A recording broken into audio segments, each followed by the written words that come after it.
Shalom, selamat pagi Bapak Ibu Saudara yang terkasih dalam Tuhan. Kita bersyukur untuk pagi hari yang indah ini.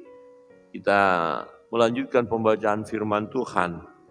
Ya, firman Tuhan dari kitab Yesaya. Kita melihat bagaimana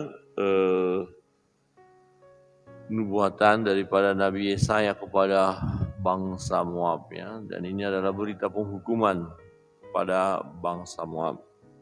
Di ayat 6 berkata begini, kami telah mendengar tentang keangkuhan Moab, alangkah angkuhnya dia, tentang kecongkakannya, keangkuhannya dan kegemasannya, dan tentang cakap angin, ya, cakap anginnya yang tidak benar. Sebab biarlah orang Moab meratap, seorang karena yang lain, biarlah sekaliannya meratap, mengingat kue kismis, Kir Hareset, biarlah mereka mengadu dan hancur luluh sama sekali. Nah, dari bagian ini kita melihat Bapak Ibu dan Saudara yang terkasih dalam Tuhan bahwa pemberitahuan daripada Nabi Yesaya bahwa hal ini akan terjadi nanti bagi bangsa Moab, mereka akan dihancur luluhkan oleh Tuhan. Alasannya sangat jelas sekali, ya. Memang bangsa ini adalah bangsa yang angkuh, ya. Moab sebenarnya masih saudara atau kerabat daripada Israel, itu dari Abraham dan Lot, ya. Abraham dan Lot masih Lot keponakan daripada Abraham. Nah, kemudian dari anak-anak Lot itu adalah ya Amon dan Moab. Jadi Moab ini adalah masih saudara daripada Israel, tetapi ternyata dalam tindakan mereka, perbuatan mereka adalah juga menganiaya, ikut ambil bagian dalam menganiaya orang Israel atau umat Allah. Mereka juga melakukan hal yang tidak berkenan, ya, di hadapan Allah terhadap bangsa Israel. Nah, di samping itu memang bangsa ini adalah bangsa yang penyembah berhala, ya. Ya, mereka angkuh, ya, dikatakan alangkah angkuhnya dia, tentang kecongkakannya, keangkuhannya dan kegemasannya, dan tentang cakap angin yang tidak benar.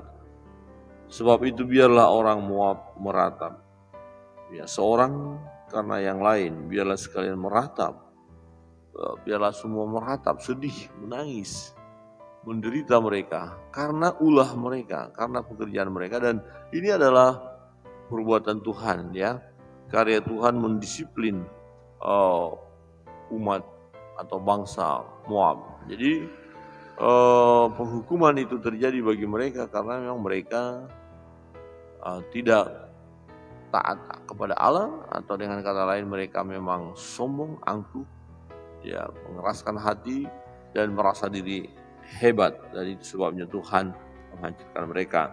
Nah, kemudian dikatakan di dalam ayat berikut, ayat 12, maka sekalipun Moab pergi beribadah dan bersusah payah di atas bukit pengorbanan dan masuk ke tempat kudusnya untuk berdoa, ia tidak akan mencapai apa-apa.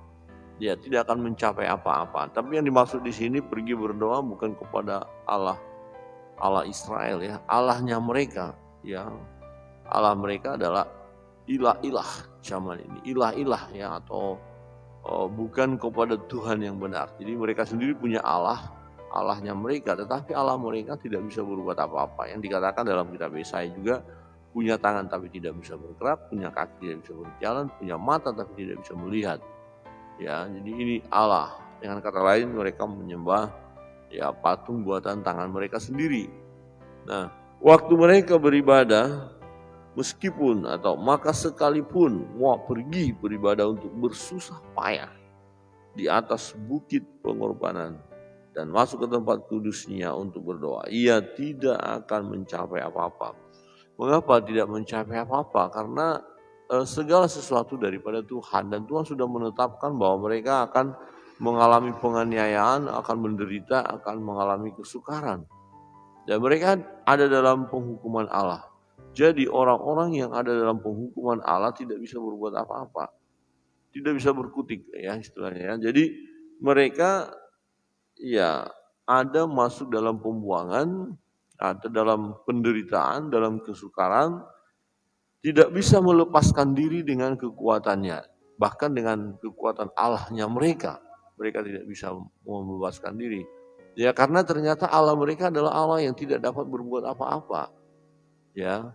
Nah, berbeda dengan bangsa Israel dan atau umat Allah, umat Yehuda, memiliki Allah yang hidup, yang berkuasa, yang bisa membuat mujizat. Tetapi Allahnya orang Moab tidak bisa, karena memang mereka penyembah berhala ya. Jadi satu kesia-siaan sebenarnya menyembah berhala. Ya, kalau kita tidak menyembah Allah yang benar, tetapi kita pergi ke tempat lain, ilah-ilah atau roh-roh lain, maka itu adalah tindakan yang sia-sia. Nah, tidak akan bisa kita mengalami kebahagiaan atau kesempurnaan pertolongan daripada roh-roh lain, tidak akan bisa. Yang bisa menolong kita, menyempurnakan hidup kita atau yang memberi kekuatan kepada kita adalah Tuhan, Allah kita, Allah Abraham, Ishak, Yakub. Ya, Allah yang kita sembah di dalam nama Yesus Kristus Tuhan. Jadi Bapak Ibu Saudara yang terkasih dalam Tuhan, nah ini adalah satu kesia-siaan manakala seseorang berdoa kepada Allahnya tetapi dia tidak tahu persis siapa Allahnya. Ya, hanya mengikuti saja, hanya ikut-ikutan saja, pokoknya berdoa, berseru ya kepada Tuhan, tapi Tuhan yang mana? Nah, ini kita harus tahu persis ya siapa Tuhan yang sanggup membuat mujizat, siapa Tuhan yang sanggup menolong kita. Nah, kepadanya lah kita datang. Jangan datang kepada ya Allah-Allah yang tidak dapat berbuat apa-apa. Itu hanya akan membuat kita sia-sia. Ya, saudara yang terkasih dalam Tuhan, dikatakan, itulah firman yang diucapkan Tuhan tentang Moab pada waktu yang lalu.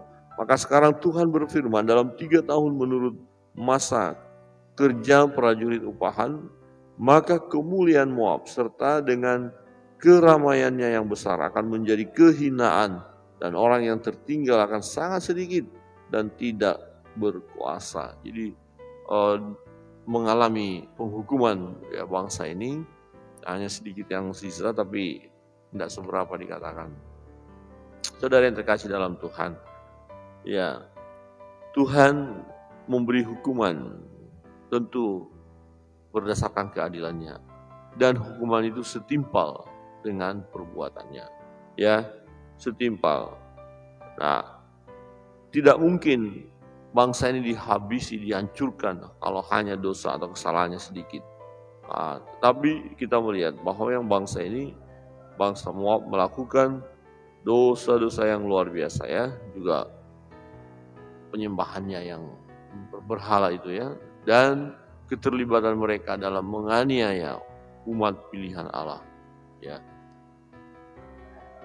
Bapak Ibu Saudara yang terkasih dalam Tuhan, jika Allah sudah menetapkan sesuatu yang terjadi dalam hidup kita, maka tidak bisa kita menghindar, mengelak atau meloloskan diri dari apa yang telah Tuhan buat dalam hidup kita. Nah, secara khusus jika kita melakukan kesalahan, melakukan dosa dan kita belum selesaikan atau tidak mau menyelesaikan, kemudian Tuhan memberi hukuman. Nah, kalau kita dihukum, kita mau berjuang bagaimanapun lepas dari hukuman itu nggak bisa. Jadi sudah ditetapkan, ya orang ini harus dihukum, ya supaya bertobat, kira-kira begitu ya. Nah, ironisnya memang umat manusia seperti itu. Nah, dipukul dulu baru bertobat, ya. Kalau hanya diomongin saja nggak mau. Ya, jadi ada orang yang ya sudah dinasihati, jangan mabuk, jangan begadang, jangan dunia malam. Jadi kemudian perhatikan di sini dikatakan, nah tetapi ketika diingatkan tidak melakukan apa-apa. Nah, setelah misalnya naik kendaraan mabuk, tabrakan, aduh Tuhan, ya kok begini, ya baru dia menyadari, baru minta ampun di hadapan Tuhan. Nah, Bapak Ibu Saudara yang terkasih dalam Tuhan, tidak ada usaha yang bisa dilakukan oleh manusia untuk melawan keputusan daripada Allah. Untuk itu apa yang harus kita lakukan? Mari kita datang kepada Tuhan, berserah kepada Tuhan, bersandar kepada Tuhan, berharap hanya kepada Tuhan. Manakala ada dosa dan kesalahan yang kita lakukan, ya cepatlah bertobat, ya. Menyadari kesalahan kita, menyadari dosa-dosa kita, dan mengambil langkah untuk bertobat. Ya, keangkuhan, kesombongan itu tidak ada gunanya, hanya ya membawa kita kepada penderitaan. Mungkin ada banyak orang ya yang sombong mulai gara-gara dia punya kehebatan yang luar biasa, mulai menunjukkan kehebatannya. Dia lupa bahwa itu pun akan sia-sia, akan segera berlalu, karena Tuhan pun akan memberikan penghukuman, ya. Biarlah mereka mengadu dan hancur lulu sama sekali dikatakan. Jadi bangsa ini akhirnya mengalami penghukuman dari Tuhan oleh karena mereka mengeraskan hati, angkuh, sombong, ya, dan tidak mau bertobat. Malah mereka ya masuk ke dalam penyembahan berhala, lebih lagi memohon pertolongan kepada Allah mereka yang tidak dapat berbuat apa-apa. Jadi pada pagi hari ini kita bersyukur kebenaran firman Tuhan mengingatkan kita untuk hidup sesuai dengan kehendak Allah. Datanglah kepada Tuhan, berserahlah kepada Tuhan. Tuhan Yesus memberkati kita, kita akan masuk dalam doa-doa kita.